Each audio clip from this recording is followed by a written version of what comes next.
Go. When I got done with the first Weather Report tour, I got a call from my old buddy Nile Rodgers of Chic. And by this time, his production career had exploded. Yeah. Sister Sledge and Duran Duran and Diana Ross and so many things that he was producing. Like everything he touched turned to gold and platinum. This dude is no joke.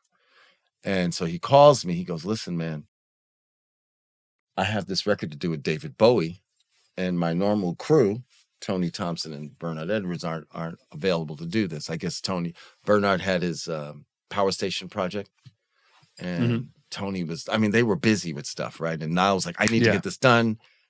David is really serious. Where are you? I said, I'm on the road with Weather Report, but I'll be home. We have a gig at the Palladium or something, at the Beacon Theater. And then after that, I'm free. I'll be home for like 2 weeks. He said, perfect. That was, my gig was Saturday with Weather Report. I showed up at Power Station, New York on Monday to start the David Bowie Let's Dance record. And the first song we cut was Let's Dance. That's insane. The first song was Let's Dance. When you're cutting Let's Dance, is it the full band live? Yeah, well, it was myself, it was Nile, it was Carmine Rojas on bass. I think we just cut it as a trio maybe initially. Is Bowie there? Oh, yeah. Yeah, and Bowie was interesting because a lot of artists, especially pop and rock artists, in the session days, typically what they would do is they would have their producers or the rhythm section kind of lay the rhythm track down, and then they want to sing after the fact so that they could just spend time on their vocals. Not David. David was like, no, you got to set a mic up. I'm singing with them. Yes. So in Studio C of Power Station, the vocal booth was basically right in front of the drum set. So I'm looking at David while we're cutting these songs. And he wanted to sing with the band, which is really great when the lead singer is there because they set the vibe and the energy. Absolutely. When you're feeling their attitude and their intention and everything, it just brings a different vibe to the session. Of course. Right? Especially when it's David Bowie. It's David Bowie. Okay. And when you're tracking Let's Dance. Oh, yeah. No, it was fabulous. When you're tracking that, so you're going in, so you essentially you got guitar and bass, and you got Bowie tracking it initially.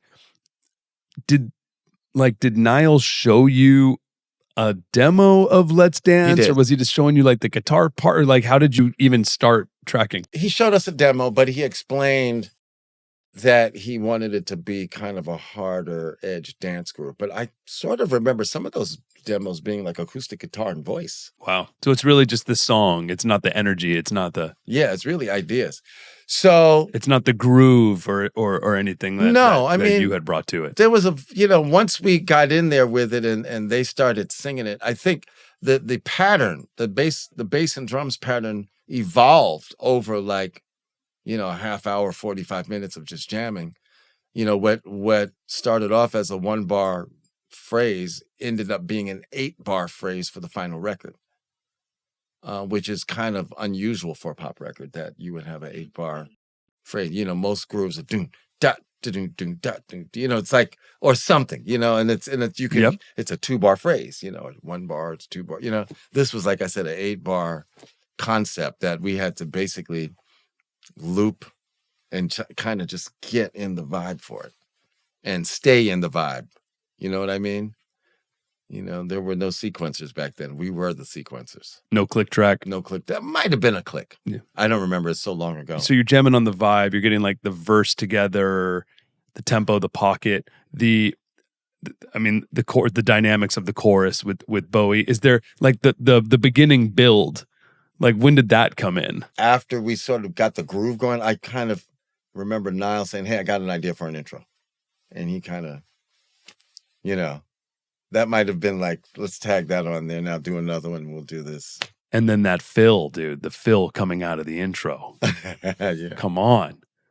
That's one of my favorite fills. So tasteful, so much power. The snare sound of that kit. Yeah. And everything. I mean, wow, man. Yeah, you must have been smiling pretty big cutting that song. No, it's what I would say about it was you could feel the energy in the room. It was a special energy. Yeah. And that was a cool drum set. It was basically Power Station's house kit. It was a Ludwig, a maple finished Ludwig drum set that I believe is still there. Whoa. Unfortunately, somebody swiped the snare drum. It was a lovely, deep Black Beauty Ludwig snare that I think belonged to Bob Clearmountain, the engineer. And I think, oh, really? I think that thing grew legs, unfortunately, and walked out the studio in somebody's arms. It was a drag. It was a nice drum, man. It should be in Bob's arms at least. Wow. But he got a great sound on the kit, and yeah. So that was a special session because I think, you know, I what was interesting about that time for me was that people were hearing me in different contexts.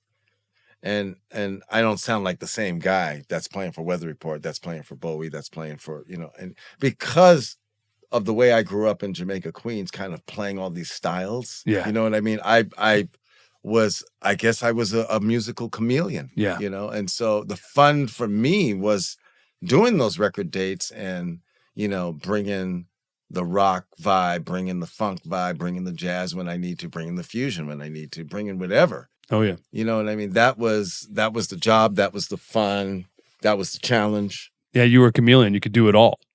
So when you're, because it's, I know when when I'm in the studio and I feel like there's a really special song that I'm recording on, especially if it's live with everyone, that just adds more pressure, right? It adds way more pressure when you're tracking with the band. It adds even more pressure when you got the artist also tracking, right? So, and you're playing Let's Dance and you're looking at Bowie and he's singing through the glass and he's hitting that chorus and everything. How do you feel and how do you keep composure?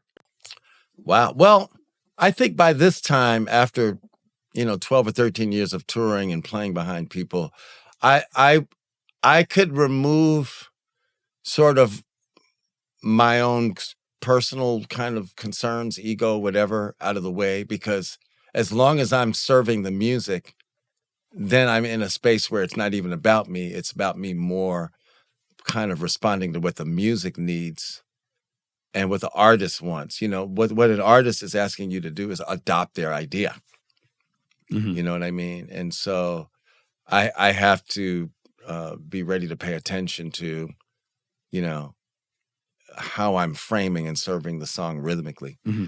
It actually made it easy to have him there. But I think the best session players are the ones who are great active listeners to everything that's going on around them. So it's not just my drum part, but it's how my drum part interacts with the other players in the room and how we create a conversation as a rhythm section that frames the songwriter's intention in the right way, in the right context and everything, right? Absolutely. And so if you're in that sort of busy work, you don't even really have enough time to think about yourself because you're so immersed in delivering the story. You know what I mean? That if you can do that, then you actually remove a lot of pressure from yourself. Yes. To perform because you're like, I'm here serving something greater than me. Mm-hmm. You know? And with that, as you're saying, like, because your drums are really swimming through the guitars and the bass and the vocal, like where you open up the hi-hat, your snare fill into Let's Dance, all that stuff is so musically interwoven with all the other instruments. And very intentional. You know, I think at that point in my playing, I was aware of, how a drum fill that I might play would turn the page for the entire band. Yes. Or if I played that crash cymbal versus that crash cymbal, I understood, this one's an exclamation point and this one's this one's chaos or, whatever roles that I assigned to them in my head. You know what I mean? It was like, okay, well, I'm looking for the drama in the music. Go with Elmo, go with Elmo, go with Elmo, go with Elmo, go with Elmo, go with Elmo, go with Elmo. This is the stuff, man.